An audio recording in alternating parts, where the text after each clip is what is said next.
Olá, alunos do canal Direito em Tela. Hoje a nossa aula é sobre o poder constituinte derivado. O poder constituinte pode ser dividido em originário e derivado.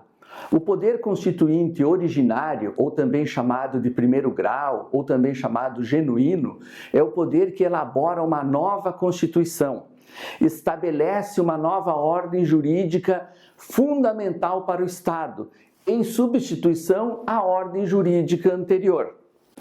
Poder constituinte derivado, ou poder constituinte de segundo grau, ou secundário, ou relativo, ou limitado, é o poder de modificação da Constituição, bem como o poder do Estado-membro de uma federação de elaborar a sua própria Constituição. Então, o poder constituinte derivado abrange tanto o poder constituinte de reforma, de revisão, como o chamado poder constituinte decorrente. Pela sua natureza, o poder constituinte derivado é um poder de direito, pois é instituído pelo poder constituinte originário. Deve manifestar-se esse poder constituinte derivado de acordo com as limitações previstas na Constituição. Portanto, as características do poder constituinte derivado são: ele é subordinado, pois ele encontra-se abaixo do poder constituinte originário, limitado por este poder constituinte originário. Vejam, por exemplo, o caso das cláusulas pétreas, no artigo 60, parágrafo 4º da Constituição Federal. Também é o poder constituinte derivado condicionado. Ele deve manifestar-se de acordo com o pré-estabelecido pelo poder constituinte originário. É o caso, por exemplo, das emendas constitucionais, lá no caput do artigo 60 da Constituição Federal. São espécies do poder constituinte derivado, o chamado poder constituinte derivado de reforma ou de revisão. É um poder de modificação das normas constitucionais. A nossa Constituição Federal estabelece duas formas de alteração: as emendas à Constituição Federal e a revisão constitucional. As emendas constitucionais são modificações de certos dispositivos constitucionais, exigindo-se para aprovação dessas emendas a maioria de 3/5 em ambas as casas do Congresso Nacional, 3/5 na Câmara, portanto 3/5 dos deputados, 3/5 no Senado, portanto 3/5 dos senadores, em 2 turnos de votação em cada uma das casas, totalizando 4 turnos de votação. É o que nos ensina o artigo 60 da Constituição Federal.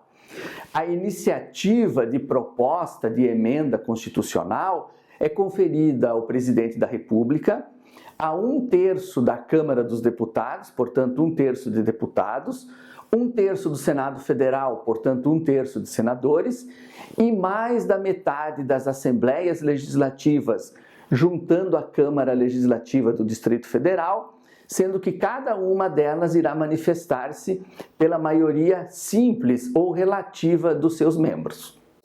Já a revisão constitucional é a possibilidade de ampla alteração do texto constitucional, exigindo-se um quórum diferenciado, ou seja, somente a maioria absoluta dos membros do Congresso Nacional, deputados e senadores, em sessão unicameral, ou seja, conjunta.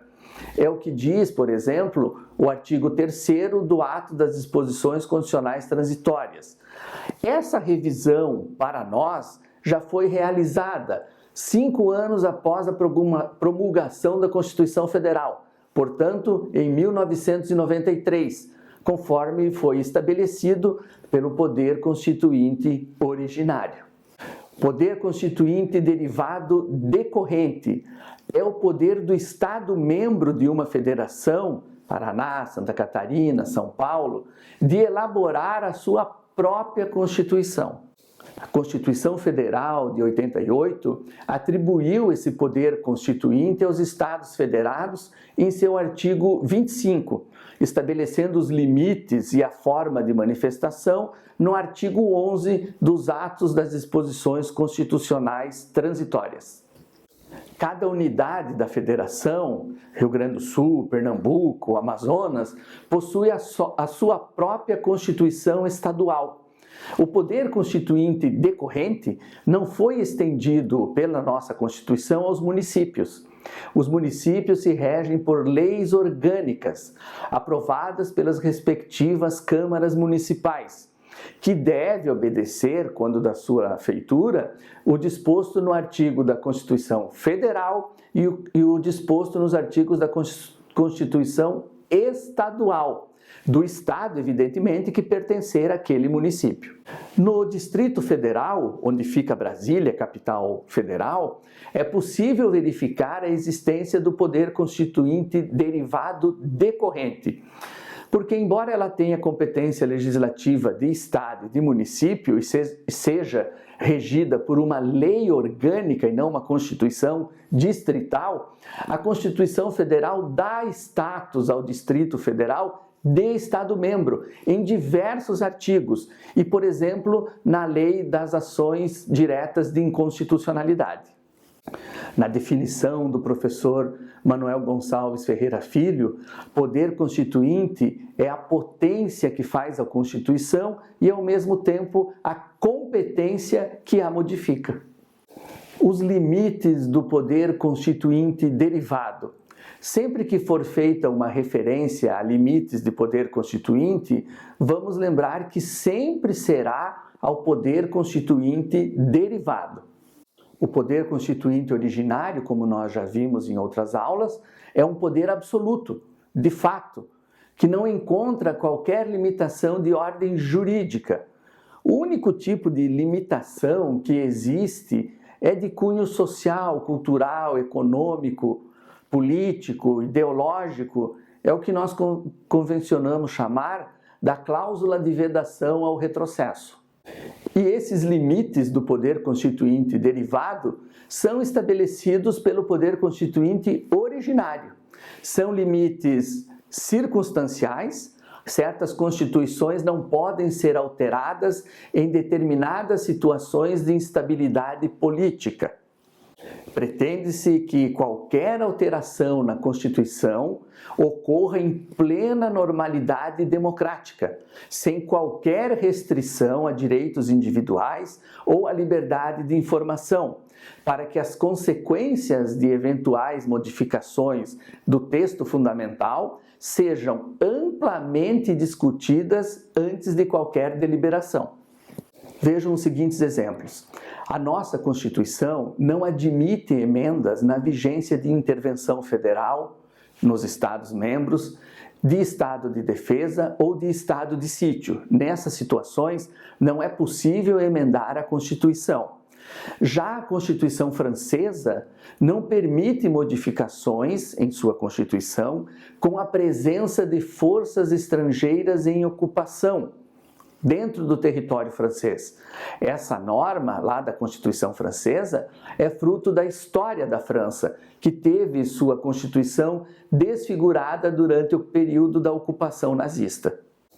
Limites materiais. Determinadas matérias não podem ser objeto de modificação.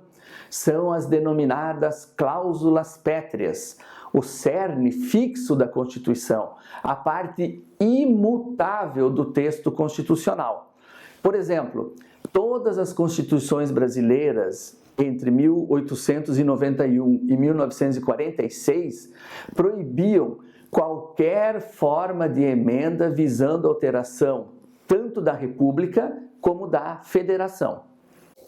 Nossa atual Constituição retirou das cláusulas pétreas a República, porque ela foi decidida em plebiscito lá em 1993, mas inseriu como cláusula pétrea o voto direto, secreto, universal e periódico, não obrigatório, e a separação dos poderes e também o artigo de ouro, os direitos e garantias individuais, artigo 5º da Constituição Federal de 1988.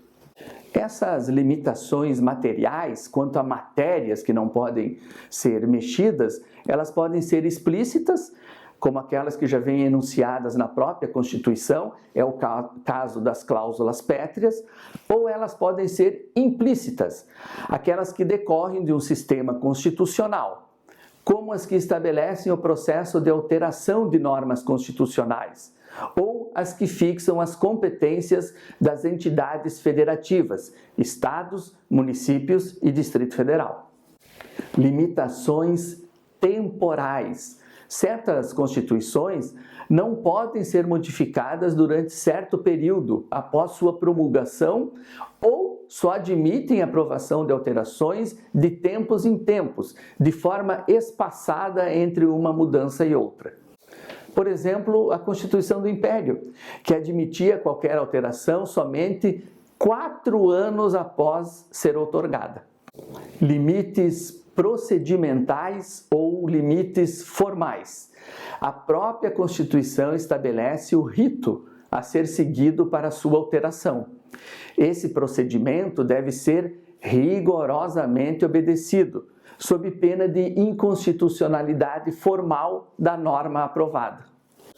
Limites implícitos ou inerentes ou tácitos, decorrente dos próprios princípios adotados pela Constituição. Por exemplo, aqueles concernentes ao titular do poder constituinte. Também os referentes ao titular do poder reformador ou os relativos ao processo de emenda constitucional. Essas restrições, elas se justificam por razões lógicas.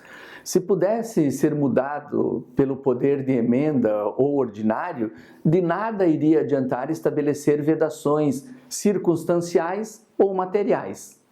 Esta foi a nossa aula sobre o poder constituinte derivado. Na próxima aula, vamos estudar o poder constituinte difuso.